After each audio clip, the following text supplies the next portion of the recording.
नमस्कार दोस्तों, मैं पंखुरी सिन्हा कोरोना की इस दोपहर में आज तारीख 22 मई आपके साथ और आपके लिए पढ़ रही हूँ केदारनाथ सिंह की चंद कविताएं मेरे प्रिय संग्रह बाघ से। मुझे लगता है कि इस संग्रह ने और इस संग्रह की इन 4 कविताओं ने, जिनका मैं पाठ करूँगी, हमें इस तरह उद्वेलित किया, आंदोलित किया, रिझाया और तुष्ट किया कि हिंदी कविता ने उससे एक उपलब्धि हासिल की।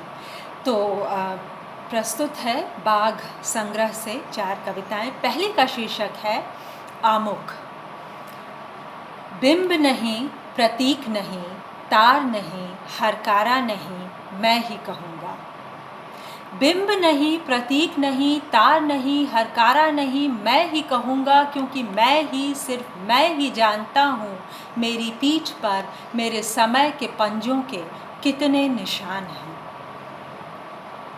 कि कितने अभिन्न है मेरे समय के पंजे मेरे नाखूनों की चमक से, कि मेरी आत्मा में जो मेरी खुशी है असल में वही है मेरे घुटनों में दर्द, तलवों में जो जलन, मस्तिष्क में वही विचारों की धमक, कि इस समय मेरी जिह्वा पर जो एक विराट झूठ है, कि इस समय मेरी जिह्वा पर जो एक विराट झूठ है वही है मेरी सदी का सबसे बड़ा सच। मुझे ये पैराग्राफ, ये स्टैंजा इस तरह पसंद है कि मैं क्या कहूँ कि इस समय मेरी जिह्वा पर जो एक विराट झूठ है वही है मेरी सदी का सबसे बड़ा सच। यह लो मेरा हाथ, इसे तुम्हें देता हूँ और अपने पास रखता हूँ अपने होठों की थरथराहट। यह लो मेरा हाथ, इसे तुम्हें देता हूँ और अपने पास रखता हूँ अपने होठों की थरथराहट। एक कवि को और क्या चाहिए, एक कवि को और क्या चाहिए। तो दोस्तों, अगली कविता का शीर्षक है आज सुबह के अखबार में। बहुत खूबसूरत, शानदार, जानदार, आखेट की ऊर्जा लिए और शांति की बात करती कविता है आज सुबह के अखबार में। आज सुबह के अखबार में एक छोटी सी खबर थी कि पिछली रात शहर में आया था बाघ। किसी ने उसे देखा नहीं, अंधेरे में सुनी नहीं किसी ने उसके चलने की आवाज़, गिरी नहीं थी किसी भी सड़क पर खून की छोटी सी एक बूंद भी। पर सबको विश्वास है कि सुबह के अखबार में छपी हुई खबर गलत नहीं हो सकती, कि ज़रूर पिछली रात शहर में आया था बाघ। सच्चाई यह है कि हम शक नहीं कर सकते बाघ के आने पर। मौसम जैसा है और हवा जैसी बह रही है, उसमें कभी भी और कहीं भी आ सकता है बाघ। पर सवाल यह है कि आखिर इतने दिनों बाद इस इतने बड़े शहर में क्यों आया था बाघ। पर सवाल यह है कि आखिर इतने दिनों बाद इस इतने बड़े शहर में क्यों आया था बाघ। क्या वह भूखा था? क्या वह भूखा था, बीमार था? क्या शहर के बारे में बदल गए हैं उसके विचार? यह कितना अजीब है कि वह आया, उसने पूरे शहर को एक गहरे तिरस्कार और घृणा से देखा और जो चीज़ जहाँ थी उसे वहीं छोड़कर चुप और विरक्त चला गया बाहर। सुबह की धूप में अपनी अपनी चौखट पर सब चुप हैं, पर मैं सुन रहा हूँ कि सब बोल रहे हैं। पैरों से पूछ रहे हैं जूते, गर्दन से पूछ रहे हैं बाल, नखों से पूछ रहे हैं कंधे, बदन से पूछ रही है खाल, कि कब आएगा, फिर कब आएगा बाघ। इतनी खूबसूरत ये पंक्तियाँ हैं कि मुझे लगता है कि आवृत्ति से कहीं इनका सौंदर्य न इधर से उधर हो जाए।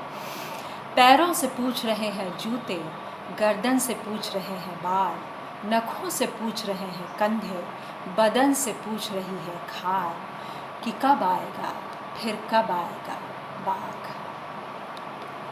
और दोस्तों, अगली कविता इसी संग्रह और इसी श्रृंखला की,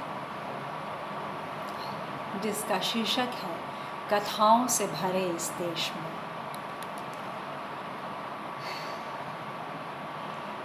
कथाओं से भरे इस देश में, ये वो कविताएं हैं जो हमें साहित्य की दुनिया में भी ज़िंदा रहने की तालीम देती हैं। कविताएं पढ़िए, लिखिए, सुनिए, बोलिए, है ना। वो एक पंक्ति है कि कविता ओढ़ता बिछाता हूँ, कविता पहनता हूँ और क्या क्या नहीं।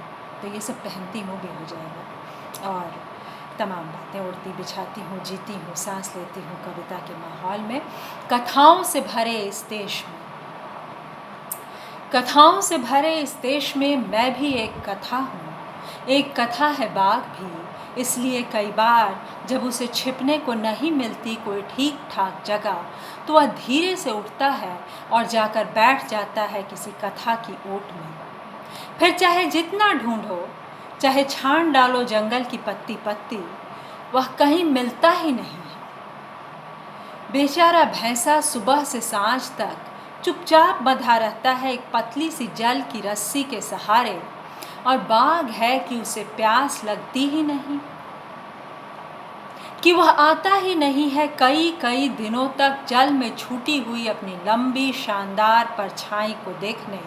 और जब राजा आता है और जंगल में पड़ता है हाका, और तान ली जाती हैं सारी बंदूकें उस तरफ जिधर हो सकता है बाघ, तो यह सच्चाई है कि उस समय बाघ यहाँ होता है न वहाँ। वह अपने शिकार का खून पी चुकने के बाद आराम से बैठा होता है किसी कथा की ओट में। वह अपने शिकार का खून पी चुकने के बाद आराम से बैठा होता है किसी कथा की ओट में। और दोस्तों, ये चौथी और आखिरी कविता जो मैं इस संग्रह से पढ़ रही हूँ, इस विशाल देश के शीर्षक है इसका। ये भी बाघ की कविता है।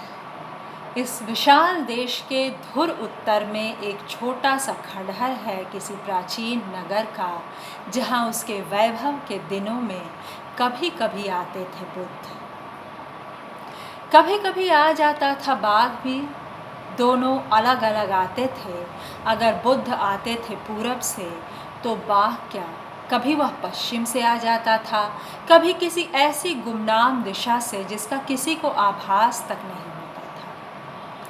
दोनों अलग अलग आते थे। अगर बुद्ध आते थे पूरब से, तो बाघ क्या, कभी वह पश्चिम से आ जाता था, कभी किसी ऐसी गुमनाम दिशा से जिसका किसी को आभास तक नहीं होता था, पर कभी कभी दोनों का हो जाता था सामना।